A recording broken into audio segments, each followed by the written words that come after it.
L'écolab, donc, c'est un générateur de climat très précis qui permet aux scientifiques de voir l'influence des climats sur les écosystèmes et aussi l'influence des pollutions. Vous avez l'exemple ici de lentilles d'eau et nous allons étudier le dégagement de CO2 et l'influence climatique. Donc l'écolab a 4 fonctions.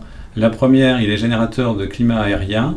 On contrôle de manière très précise la température, l'hygrométrie, la vitesse du vent et la pluie.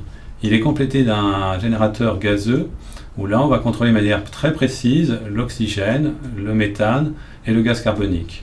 L'ensemble est éclairé par un système d'éclairement de 7000 LED où là on peut reproduire le soleil ou le passage d'un nuage entre autres. Et puis enfin, ici le conditionneur d'environnement pour écosystèmes aquatiques et terrestres. Ici donc vous avez un écosystème aquatique avec des lentilles d'eau.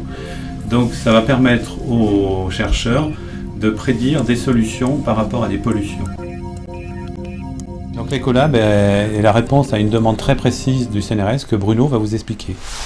Le CNRS a souhaité donc des instruments pour les études en écologie capables de reconstituer des mini-mondes à l'échelle de petits écosystèmes aquatiques ou terrestres.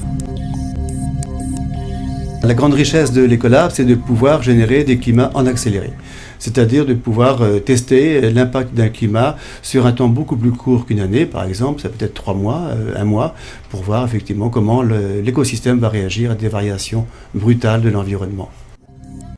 L'écolab répond à la vocation d'entreprise, qui est la maîtrise des températures et de l'énergie. Et aujourd'hui, il permet de faire des laboratoires mobiles et en kit pour les scientifiques français et surtout mondiaux aujourd'hui pour le groupe Sebron.